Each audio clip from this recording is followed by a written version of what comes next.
जय Jagannath friends, welcome back to the Mama daily life blogs. तो उम्मीद है आप सब बहुत अच्छे होंगे। आज धनु संक्रांति है और धनु संक्रांति की आप सबको बहुत बहुत शुभेच्छा है। आज मैं बताऊंगी कि आप सब धनु संक्रांति में घर में कैसे पूजा करें। तो वीडियो में आगे बढ़ने से पहले अगर आप मेरे चैनल में नए हैं तो प्लीज़ प्लीज़ प्लीज़ चैनल को सब्सक्राइब कर दीजिए। वीडियो अगर आप सबको थोड़ा सा अच्छा लगे तो एक लाइक ज़रूर कर दीजिए और अपने फ्रेंड्स और रिलेटिव के साथ शेयर ज़रूर कीजिए और वीडियो को एंड तक ज़रूर देखिए। तो चलिए फिर पूजा शुरू करते हैं। आप देख सकते हैं मैं सुबह सुबह उठकर नहा धोकर रेडी होकर आ गई हूँ पूजा करने के लिए। और पूजा करने से पहले हमें सबसे पहला काम ये करना होता है कि हमने जो गणेश जी का प्रतीकात्मक रूप में कलश घर में पूजा करते हैं ना, तो उसमें हम संक्रांति के दिन में जो आम का पत्ता देकर कलश रखते हैं, तो उसे हम निकाल कर उसमें कलश को अच्छे तरह से धोकर उसमें अच्छे से अच्छा पानी देकर फिर उसमें हम कलश जी को पुनः स्थापना करते हैं। तो ये हर संक्रांति के दिन किया जाता है, महीने में एक बार। क्योंकि जो आम का पत्ता है वो सूख जाता है, पानी भी सूख जाता है कलश में से। तो ये हर संक्रांति के दिन हमें कलश में से जो सूखे पत्ते हैं उसे निकाल कर उसमें अच्छी तरह से पानी देकर फिर कलश जी की स्थापना करना पड़ता है। तो मैंने वो संक्रांति के दिन, आज संक्रांति थी तो वो पहले वो काम कर दिया। उसके बाद हम भगवान जी के जो फ़ोटो वगैरह रखे हैं उनको हमें अच्छी तरह से शुद्ध करना पड़ता है। तो उसके लिए हमने यहाँ पर हल्दी, कुमकुम और चंदन वगैरह और उसमें थोड़ा सा गंगा जल डालकर उसी पानी से हमें भगवान जी की सारी जो फ़ोटोज़ हमने रखे हैं उन्हें उससे शुद्ध कर देते हैं, यानी कि नहा देते हैं। ये हमारे फ़ोटो वगैरह है तो इसे हम लाकर पानी में डुबो कर तो नहीं धो सकते, इसीलिए मैं एक अच्छे से कपड़ा लेकर उसी पानी से भगवान जी की सारी जो फ़ोटोज़ मैंने रखी हुई है तो उन सारी फ़ोटोज़ को अच्छी तरह से साफ़ कर लूँगी, यानी कि भगवान जी को नहा लूँगी। तो उसके बाद ही हम पूजा शुरू करेंगे।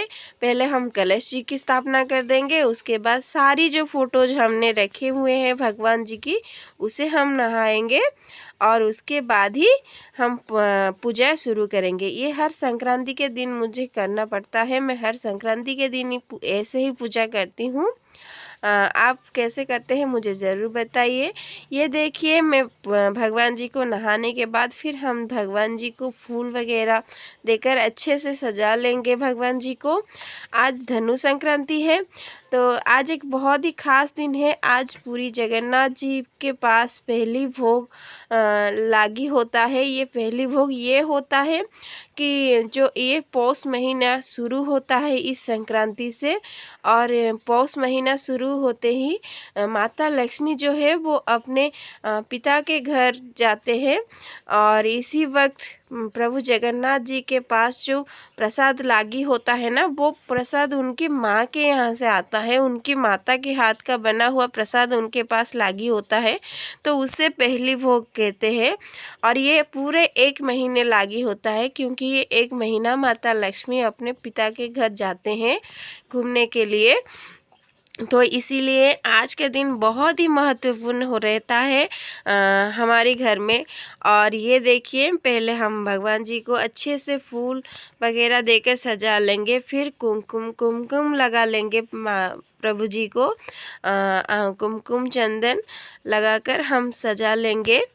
उसके बाद आज जो प्रसाद लागी होता है ना, तो वो प्रसाद भी एक बहुत ही अलग प्रसाद होता है। आज धनुमुआ प्रसाद लगता है भगवान जी के पास।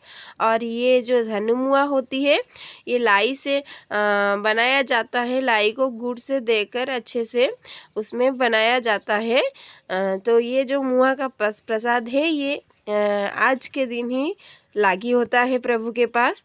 तो ये देखिए मैं धूप दीप वगैरह लगा लूँगी भगवान जी के पास और उसके बाद हम प्रसाद लगाएंगे। मुहा का प्रसाद आज लगेगा हर घर में। ये हमारे यहाँ पूजा होती है धनु संक्रांति के दिन ये मुआ, और दुकान में बहुत आसानी से मिल जाता है ये मुआ। हाँ, पहले तो घर में बनाते थे लोग, लेकिन अब तो कोई नहीं बनाता है, क्योंकि दुकान में आसानी से मिल जाता है, तो वो सारे लोग यहाँ से ले आते हैं दुकान से।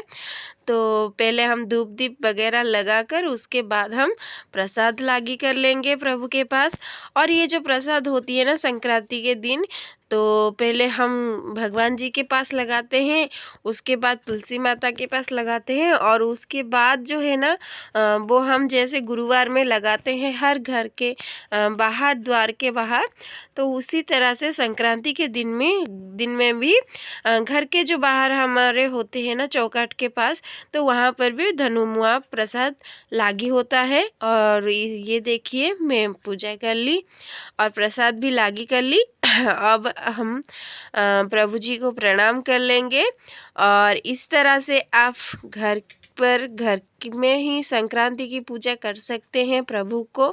आप घर में कैसे पूजा करते हैं मुझे कमेंट में ज़रूर बताइए। वीडियो अगर थोड़ा सा अच्छा लगे तो एक लाइक ज़रूर कर दीजिए। और ये देखिए मेरा पूजा लगभग ख़त्म हो गया है, और उसके बाद हमें एक काम और करना है, मंदिर जाना है। ये इसके बारे में मैं आप सबको बताती हूँ, क्योंकि संक्रांति के दिन मंदिर जाना क्यों ज़रूरी होता है। ये जो संक्रांति होती है ना, ये महादेव जी की पूजा होती है, प्रभु भोलानाथ की पूजा होती है। और इस पूजा में हमारी यहाँ मान्यता है कि हमें सुबह मंदिर जाकर उसके बाद आकर मंदिर में प्रभु भगवान भोलेनाथ की दर्शन करके उसके बाद ही प्रभु के पास ही पादुक पाकर उसके बाद ही कुछ खाना होता है। तो इसीलिए हम संक्रांति के दिन हमेशा मंदिर जाते हैं। तो ये देखिए मेरी पूजा ख़त्म हो गई, उसकी वक्त ही मेरे बेटा और उसकी दोस्त आए हुए थे, तो वो दोनों खेल रहे थे, तो उन्हें भी प्रसाद दे दी मैंने। और उसके बाद हम मंदिर जाने के लिए तैयार हो गए हैं। और मंदिर जाने की संक्रांति में यही तात्पर्य होता है, क्योंकि मंदिर जाने के बाद ही, मंदिर में भगवान जी के दर्शन करके आने के बाद ही हम लोग कुछ खाते हैं, उससे पहले नहीं खाते हैं सुबह सुबह। तो इसी वजह से हर संक्रांति में हम मंदिर जाते हैं और भगवान भोलेनाथ की दर्शन करते हैं। तो आज तो इतने बड़े संक्रांति है, महीने में एक बार आता है संक्रांति, तो इस संक्रांति के दिन हम मंदिर जाना कभी नहीं भूलते। हमारे यहाँ शायद जो भी संक्रांति का पूजा करते हैं ना, वो मंदिर जाते हैं। और मेरे ससुराल में तो घर में ही ब्राह्मण आकर संक्रांति के दिन पूजा करते हैं, होम वगैरह करते हैं। तो लेकिन यहाँ पर तो नहीं होता है, हम नहीं कर पाते, क्योंकि ये आप जानते हैं हम लोग बाहर रहते हैं। तो इसी वजह से हम मंदिर जाकर भगवान जी के दर्शन करके आ जाते हैं संक्रांति के दिन। तो बेटी मेरी स्कूल गई है सुबह सुबह, तो इसी वजह से हम बेटे को लेकर मंदिर आए हुए हैं। और मंदिर दर्शन करके, भगवान जी की दर्शन करके फिर घर जाकर कुछ खाएंगे हम। तो आज तो सात्विक खाना बनेगा घर पर। तो धनु संक्रांति के दिन प्रभु जगन्नाथ, पूरी जगन्नाथ जी के पास पहली भोग, आप जैसे कि आपको पता है 1 महीने के लिए लागी होता है। माता लक्ष्मी अपने पिता के घर जाते हैं, और उसी वजह से पूरे 1 महीने भगवान अपने माता के बनाए हुए प्रसाद खाते हैं। तो ये देखिए हम लोग घर पर लौट आए हैं मंदिर से, और अभी हम लोग कुछ खाना वगैरह बनाकर खाएंगे। और इसके साथ ही आज के ब्लॉग में बस इतना ही। मिलते हैं एक नए ब्लॉग में। वीडियो अच्छा लगे तो एक लाइक ज़रूर कीजिए, चैनल को सब्सक्राइब कीजिए। मिलते हैं नए ब्लॉग में, बाय बाय।